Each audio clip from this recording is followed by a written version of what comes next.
우리 주님의 위로와 은혜가 오늘 예배 자리에 나오신 모든 분들에게 가득하시기를 주님의 이름으로 축원합니다. 신앙생활을 하다 보면 많이 접하게 되는 말 중에 하나가 불쌍하다라는 말입니다. 어떤 분들을 불쌍히 여겨야 한다라는 말도 종종 하고요. 우리가 하나님께 드려야 할 기도는 불쌍히 여겨달라라는 말뿐이다라는 이야기도 합니다. 불쌍히 여기는 것은 신앙생활에 꼭 필요합니다. 그런데 불쌍히 여기는 것이 문제가 될 때가 있다는 것도 명심해야 합니다. 다른 사람을 생각해서 불쌍히 여기는 나의 그 태도가 오히려 사태를 악화시키고 다른 이에게 상처를 줄 수 있습니다. 불쌍히 여긴다는 말이 그 사람의 존재 자체를 무시하거나 차별하는 말이 될 수 있기 때문입니다. 제 딴에는 따뜻한 사랑의 마음으로 불쌍히 여기지만 다른 쪽에서는 전혀 그렇게 느끼지 않을 수 있습니다. 오히려 그 따뜻한 마음이 차가운 얼음 송곳처럼 변할 수 있습니다. 다시 말해 문제의 핵심은 누군가를 자기 기준에 따라 불쌍히 여기는 것을 넘어서는 것입니다. 그 사람이 하나님 보시기에 존귀한 한 존재임을 알고 그렇게 보는 것. 여기까지 나아가지 못한다면 아무리 사랑이 넘쳐도 소용이 없게 됩니다. 불쌍히 여기는 것이 아니라 존중하는 것이 필요하고 더 정확하게는 하나님의 관점으로 바라보는 것이 필요합니다. 우리는 내가 볼 때 불쌍해서 노골적으로 말하면 나보다 낮은 모습이 참 안타까워서 누군가의 손을 잡는 것이 아닙니다. 나도 저 사람도 하나님께서 존귀하게 여기시는 한 존재이기 때문에 손을 잡는 것입니다. 하나님께서 기뻐하신다는 이 사실, 밖에서부터 온 이 사건이 우리의 행동과 판단의 기준이 되어야 합니다. 거칠게 말할 때 우리 사회가 병들어 있는 것은 사랑의 양이 부족해서가 아니라 하나님의 이 관점이 부족해서가 아닐까요? 제가 영국에 있을 때 그런 걸 생각해 볼 수 있었던 황당하면서도 기분 나쁜 순간이 있었습니다. 여러분 단지 피부색 때문에 또는 입고 있는 옷 때문에 누군가가 불쌍하게 쳐다보는 것을 경험한 적이 있으신가요? 제가 어느 밤에 공항에 가기 위해 지하철을 탄 적이 있었습니다. 논문 자료 조사 때문에 아프리카에 가야 해서 밤 비행기를 타기 위해 간 것이었는데요. 그때 추리닝으로 좀 편하게 입고 있었고 런던의 어느 지하철역에서 지하철을 기다리고 있었습니다. 그런데 그 밤늦은 시각 저쪽에서 약간은 술에 취한 것 같은 애들이 걸어오고 있었습니다. 그런가 보다 하고 서 있었는데 그 중에 하나가 저에게 가까이 오더니 뭔가를 하나 제게 툭 주고 가버렸었습니다. 자기가 먹고 있던 콜라를 주고 가는 것이었습니다. 우리나라 같으면 가만 안 있겠지만 외국에서 그것도 늦은 밤 약간 술 취한 애들을 대하는 것은 쉽지가 않은 일입니다. 그때 콜라가 든 컵을 받고 황당하게 서 있으면서 여러 생각이 들었습니다.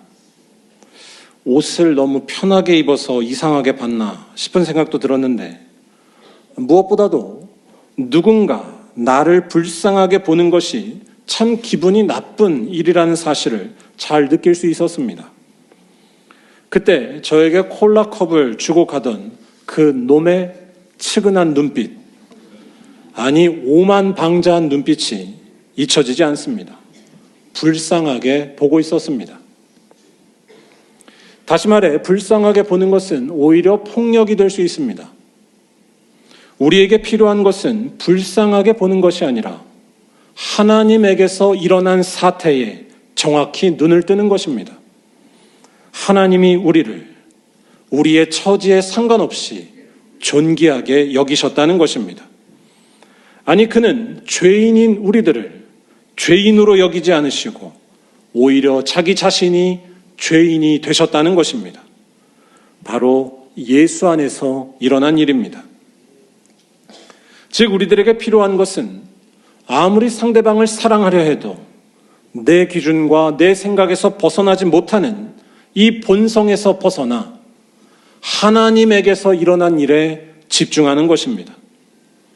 그래서 하나님께서 그 사람을 기뻐하신다는 벼락 같은 사실에 집중할 때 우리는 진정으로 사랑할 수 있다는 것입니다. 아니, 이 사람은 자기 자신에 대해서도 전혀 다르게 볼 수 있습니다.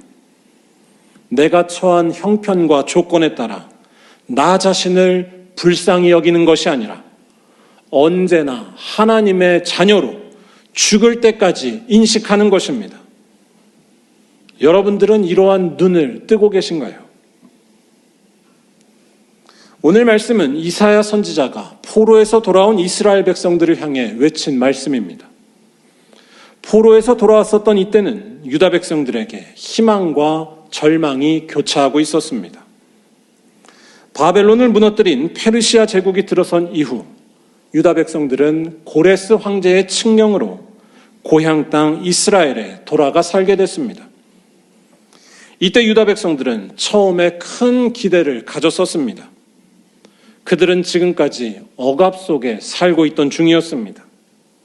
자유를 잃어버린 노예였고 유대인들의 삶의 중심인 예배마저도 금지당했었습니다. 이런 탄압에 저항하다가는 자칫 목숨을 잃을 수도 있었습니다. 그런데 그런 상황에서 풀려난 것이었습니다. 이제는 폭압과 고난에서 벗어나 자신들의 고향으로 돌아가 살게 된 것이었습니다. 그래서 이때 포로에서 돌아오던 백성들의 발걸음은 아주 가벼웠고 기대가 가득했었습니다. 하지만 안타깝게도 큰 기대는 이내 큰 실망으로 뒤바뀌어 버렸습니다. 꿈에 그리던 고국으로 돌아갔지만 한마디로 제대로 되는 일이 하나도 없었습니다. 그들이 간절히 염원했던 예루살렘 성전을 재건하는 일은 사사건건 방해하는 무리들 때문에 지지부진하다 못해 영 희망이 없어 보였습니다. 포로로 잡혀가지 않고 남아있었던 사람들, 즉 포로기 동안 예루살렘에서 터줏대감이 되어버린 그 사람들의 텃세와 방해 때문에 페르시아에 반역을 하려 한다는 가짜 뉴스에 시달리기도 했고 성전 재건은 요원해 보이기만 했었습니다. 아마도 새로운 상황 속에서 누가 주도권을 잡을 것인지를 놓고 싸운 일이라 할 것입니다. 서로 힘을 합쳐도 모자를 파내 조상이 같은 동포끼리 죽이려 하고 있었습니다. 더 비극적인 일은 이때 경제가 매우 안 좋았다는 것입니다. 돌아온 포로들은 궁핍하게 살았습니다. 궁핍의 이유는 다양했는데 가뭄과 흉작, 또한 페르시아 제국의 과도한 세금 정책 등등이 원인이었습니다. 그래서 이때의 가난은 사회의 혼란과 가정의 붕괴를 초래하기도 했습니다. 느헤미야 5장을 보면 이때 빚을 갚기 위해서 집안의 자녀를 팔기도 했었고 지도자들은 남의 재산을 강탈하는 일까지 벌였습니다. 더 나아가 이런 절망적인 상황 속에 하나님께 예배하며 살기보다는 이방인과 결혼하며 신앙을 잃어버리는 일도 계속 일어나고 있었습니다. 기쁨으로 포로에서 돌아왔지만 모든 것은 절망뿐이었습니다. 여러분 어떠신가요?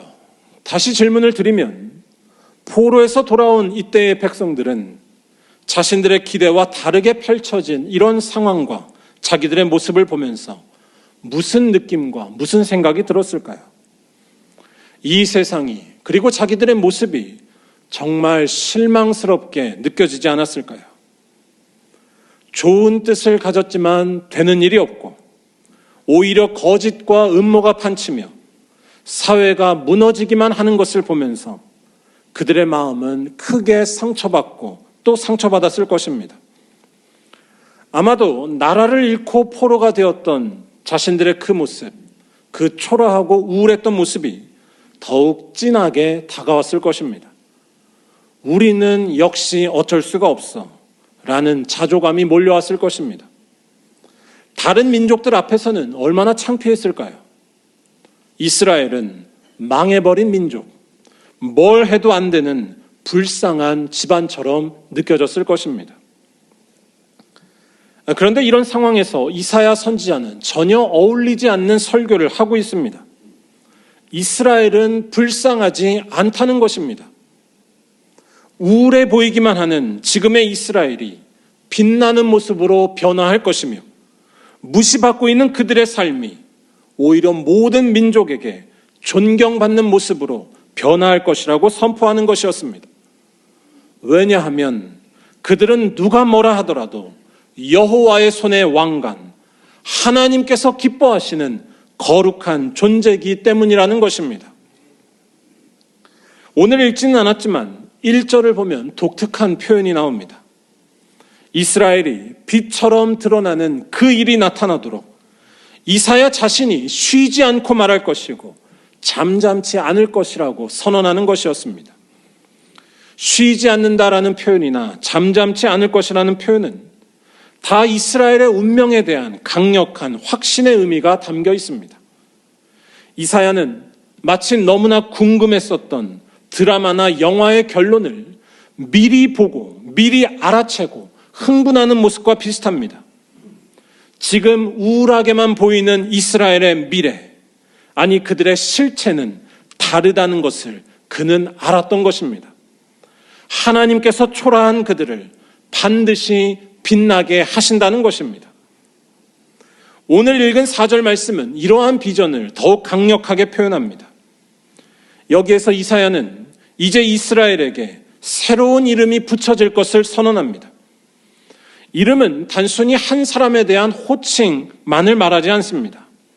이름은 그 사람의 정체성을 의미합니다. 즉 새로운 이름이 붙여진다는 것은 이스라엘의 정체성이 바뀔 것이라는 이야기입니다. 바로 그들은 더 이상 비참하거나 초라한 신세가 되지 않고 존귀한 자로 일어서게 된다는 것입니다.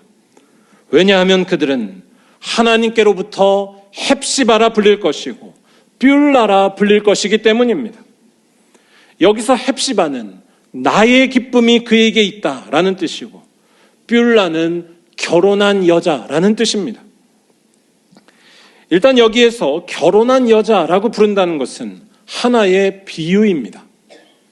고대 시대에 결혼하지 않고 살던 여인은 무언가 부족한 것이라고 여겨졌습니다.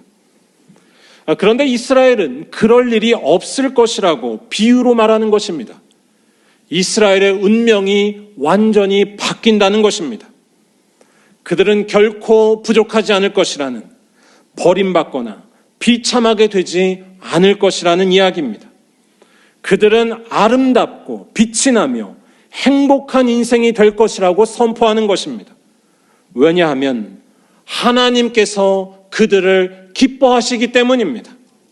신랑이 신부를 기뻐함 같이 하나님이 너 이스라엘을 기뻐하시기 때문에 이스라엘은 어떤 형편에 있었다 할지라도 존귀하고 소중하며 세상 모두가 인정하는 복된 삶이 될 것을 말하는 것입니다.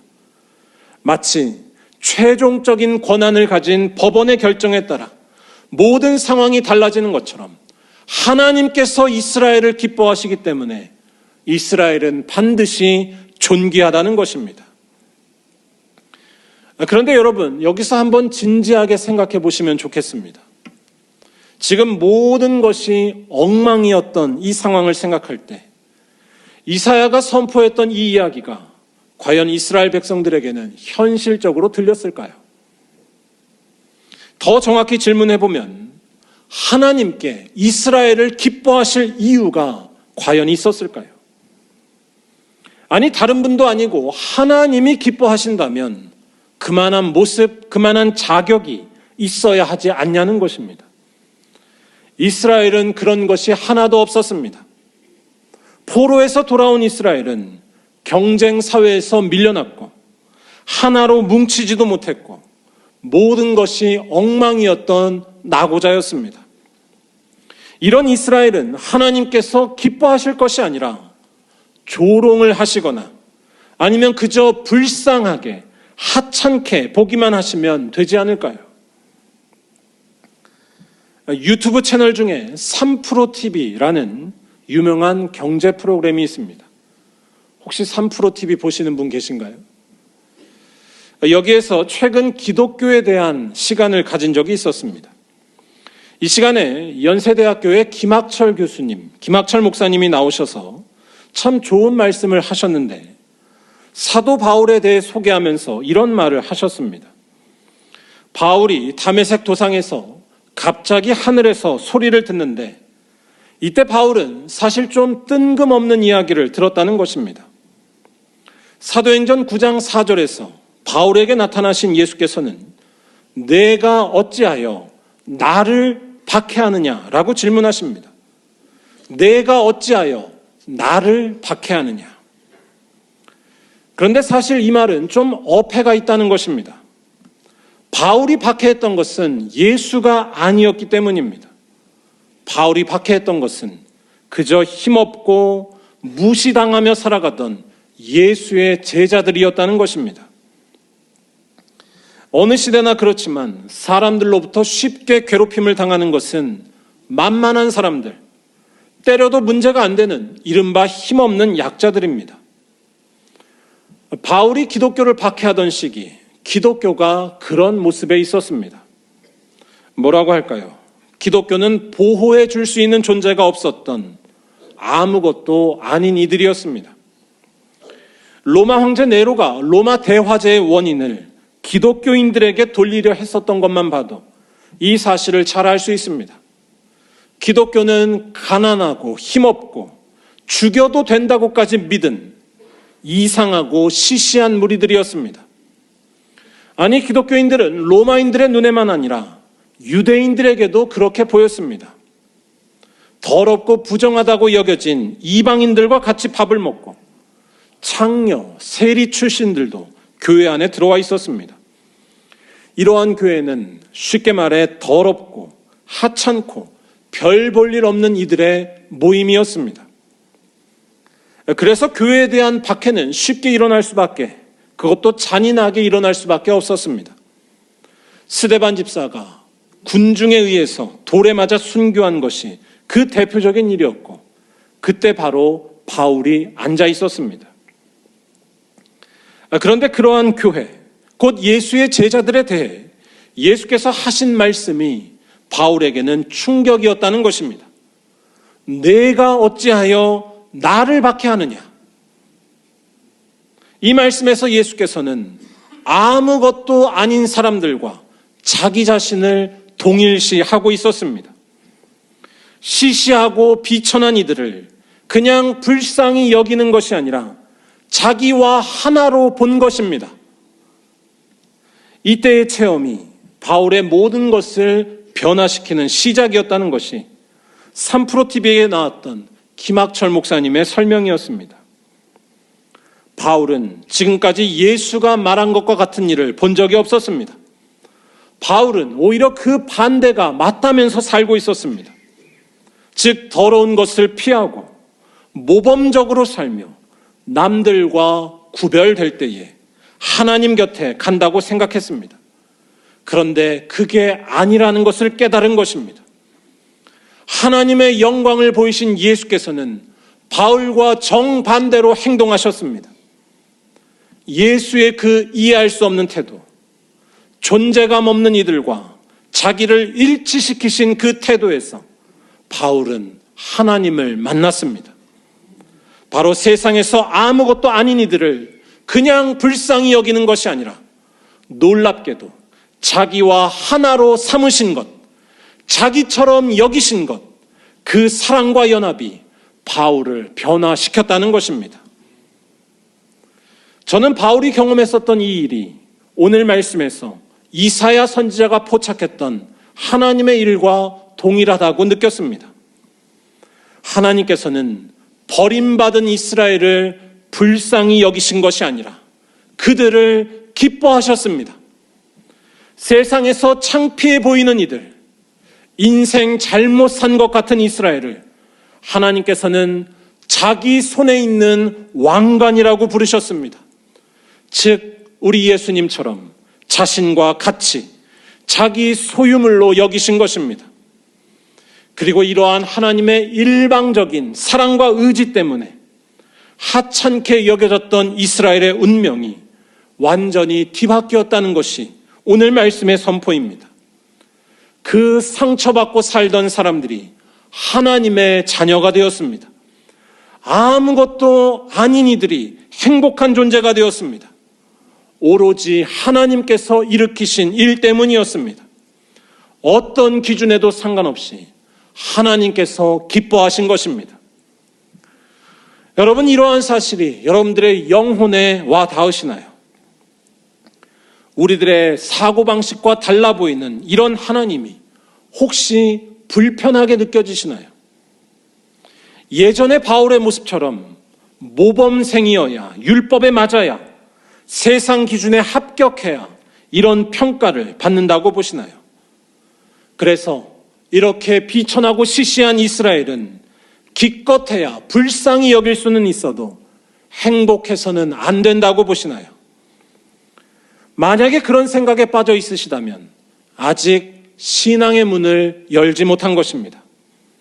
그런 생각을 믿으신다면 우리들은 본래 아무도 하나님의 기쁨이 될 수 없다는 것을 기억하시기 바랍니다. 로마서 3장 9절에서 바울은 유대인이나 헬라인이나 다 죄 아래에 있다고 선언했습니다. 우리들이 갖는 기준과 판단은 최선일 뿐이지 하나님의 뜻과 정확히 일치시킬 수는 없습니다. 거기에서 참된 행복과 평화를 얻을 수 없다는 말입니다. 다시 말해, 우리들에게 쳐들어온 일, 우리들에게 일어난 영적 사태에 직면해야 합니다. 하나님께서 행하신 일에 집중하시기 바랍니다. 그 일이 바로 예수에게서 일어났습니다. 바울이 경험했던 그 일, 비천하고 힘없는 이들에게 오셔서 그들을 자기 몸으로 삼으신 우리 주님을 바라봐야 합니다. 그렇게 행동하신 예수께서는 틀린 분이 아니셨고 그가 바로 우리를 기뻐하신 하나님이라는 것이 성경의 비밀입니다. 왜냐하면 그 예수께서는 죽으셨지만 3일 만에 부활하셨기 때문입니다. 이 예수를 알게 된다면, 이 예수를 정말로 만난다면 우리의 운명 역시 바뀔 수밖에 없음을 기억하시기 바랍니다. 설령 나의 인생이 오늘 말씀에 나온 이스라엘처럼 우울하고 상처투성일지라도, 아니 설령 죽음이 온다 할지라도 내가 하나님께서 기뻐하시는 존재라는 것을 확신하며 살아가는 것입니다. 아니 어떤 사람이라도 그런 존재임을 믿어 의심치 않는 것입니다. 그래서 나 자신이나 남들에 대해 불쌍히 여기는 것을 넘어서서 다 하나님의 손의 왕관임을 고백하고 진정으로 섬기며 사랑하는 것입니다. 즉 그 사람에게서 하나님이 진실로 나타나는 것입니다.